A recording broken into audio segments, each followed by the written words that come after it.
Welcome to the Audio Laboratory. Today, we're going to take a look at how to record voiceovers. Not in a fancy studio or in an acoustically treated room, but right in your home. First, let's look at all the necessary equipment. At the very least, you will need a microphone that picks up your voice, a stand or a boom arm that holds the microphone, possibly a pop shield so the microphone doesn't pick up any of those pesky plosive sounds, a cable, and something to record the signal with, like a computer with an audio interface or a mobile recorder.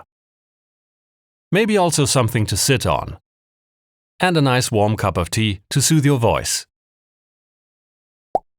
Let's take a look at the microphone first. If you've watched our episode on microphone polar patterns, then you might already have guessed that a directional microphone is a good choice for voiceovers. We want to record one single sound source, our voice, while rejecting sounds coming from other directions. While that narrows it down, I'll be honest with you, finding a microphone that fits your voice might take some time. Every voice is different, and so is every microphone.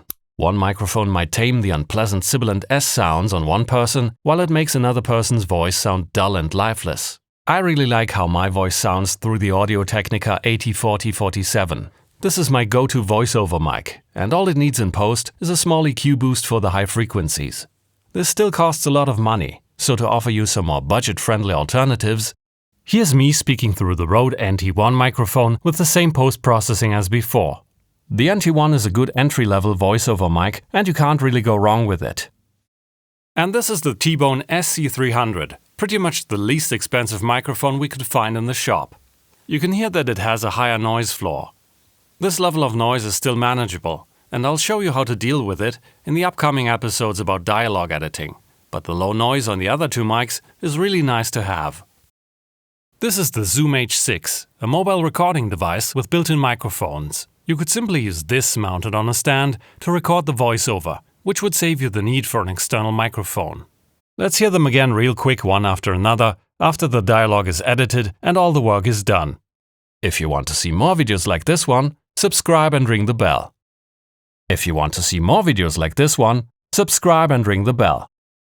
If you want to see more videos like this one, subscribe and ring the bell.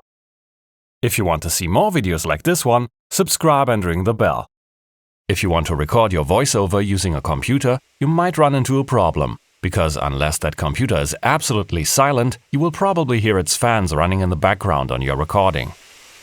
If the fan noise is not too severe, we can remove it later in post. But to avoid the problem altogether, you will either have to move the computer into another room, or you will have to use a recorder that operates silently. And that's what we're going with. In this case, a mobile Zoom F8 recorder. Which is a bit overkill, because you really only need one input instead of 8, but that's the gear we already have for field recordings. A recorder with less inputs, like the Zoom H6, will also do. So, what should you look for in a recorder for voiceovers? Well, it should at least be able to record at 48 kHz and 24 bits into an uncompressed file format like WAV. It should have a meter, so you can check the input levels, and also an option to change the input gain for the microphone signal. Speaking of which, of course you also need a way to actually connect the microphone to the recorder. Most microphones are connected via a 3-pin XLR cable. Condenser mics need power to operate, which they receive through the XLR cable. So your recorder also needs to provide phantom power, usually 48 volts, if you want to use a condenser mic like this one. Using headphones during recording is not strictly necessary, but they're essential to check if everything is set up correctly and to get familiar with how your voice actually sounds when it's picked up by a microphone. If you do decide to use headphones while recording, you should consider closed-back headphones, so your headphone signal doesn't spill back as much into the microphone. Whenever you speak into a microphone directly, you will want to have one of these pop shields between you and the microphone. Every time you make a plosive sound like p, t, k, a blast of air from your mouth hits the microphone's membrane, causing very nasty loud popping sounds. Peter Piper picked a peck of pickled peppers. The pop shield prevents this from happening. Peter Piper picked a peck of pickled peppers. A peck of pickled peppers Peter Piper picked. The pop shield works best when it has some distance to your mouth as well as to the microphone. Now that we're clear on the technical equipment, we need to look at the final and most important component. We need a room we can record in. Next time on the Audio Laboratory.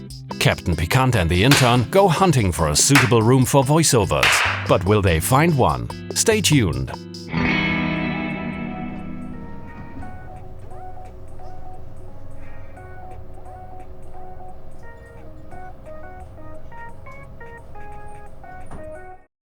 Beep, bunny.